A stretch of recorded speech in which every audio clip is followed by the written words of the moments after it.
Thanks for joining me today, everybody. My name is Ed Trevors. I'm an Anglican priest in the Diocese of Nova Scotia and Prince Edward Island.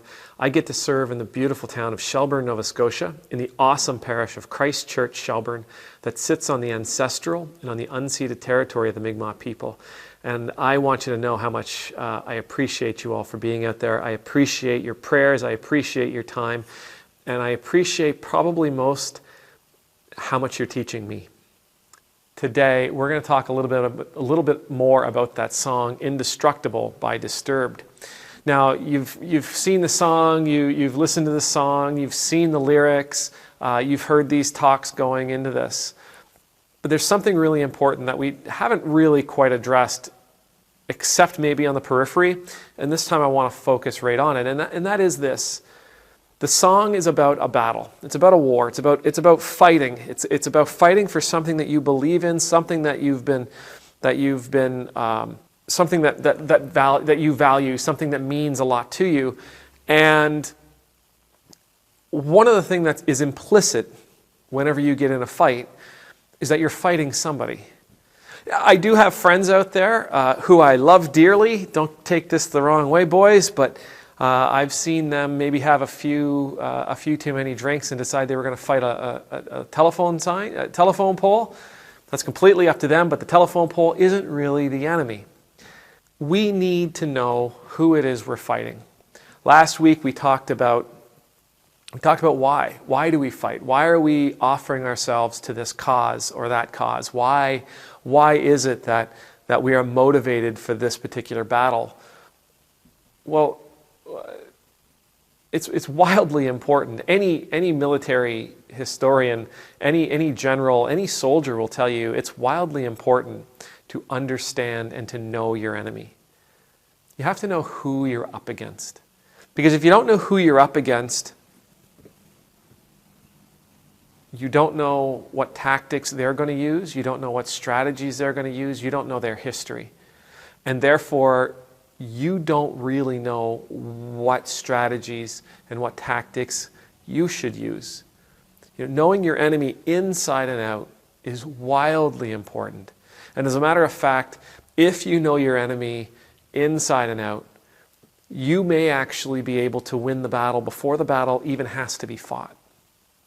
So for us, in this time and in this place, going forward, we've talked about the inner battle. We've talked about the inner battle that has to be fought, the demons that are within us, the ideas, the behaviors, the belief systems that are already within us that we need to do away with if we're going to grow to be the people that God intends us to be.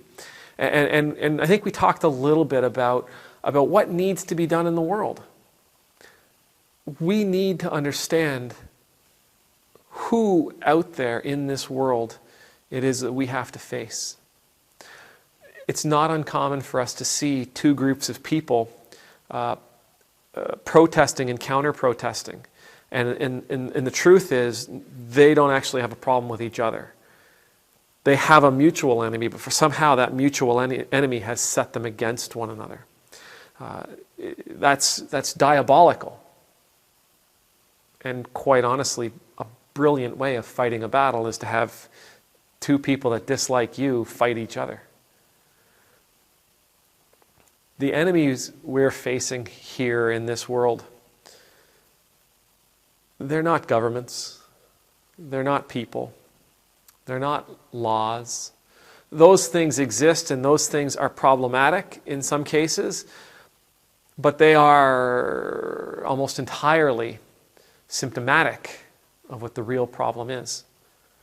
I do honestly believe the real problem we face as a civilization, and this question was posed to me one day on Twitter, what is it? What's our biggest issue? What's the one thing that we have to defeat to become the society, the culture, the people that we could be?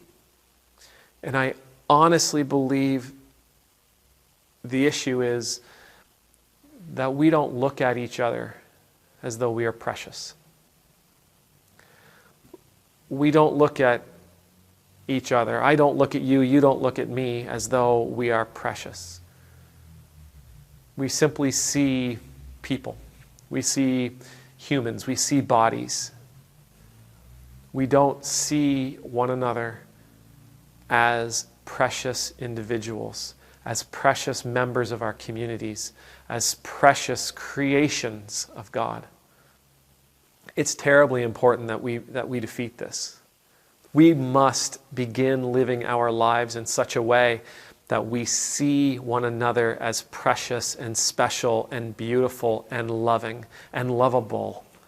We must see each other through the eyes that Jesus would have seen us through.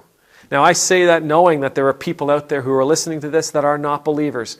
I understand that, and I'm not trying to foist my beliefs upon you. But if you know anything about Jesus, you know that he was compassionate. You know that he was empathetic. You know that he was loving. You know that he was merciful. And if you know that, then you can imagine how he would have looked at you. You can imagine how he would have looked at me. And that's how we must look at one another.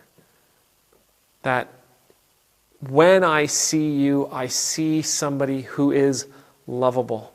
I see someone who I should be compassionate for. I see someone that I should be merciful to. I see someone that I want to be empathetic with. And if we can do that, if we can use those tools, those weapons in this war, then we will grow to a place where we do see one another as truly, truly important, valuable, and precious commodities, precious people. Because if I see you as precious, I will treat you that way. I will treat you as though you are priceless. And if we can see each other in that light, if we can see each other in that way,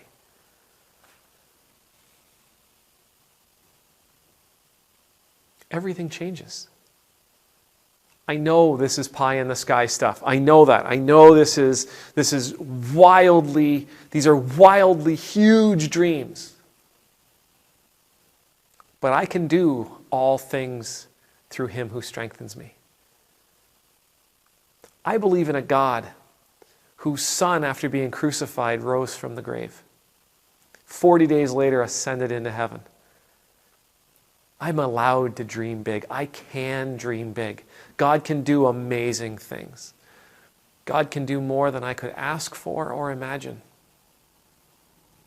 What do you think our number one issue is? What do you think that we need to focus on defeating in order to advance in our lives? Let me know in the comments below. And may the Lord bless you. May the Lord keep you. May the Lord make his face shine upon you and be gracious to you.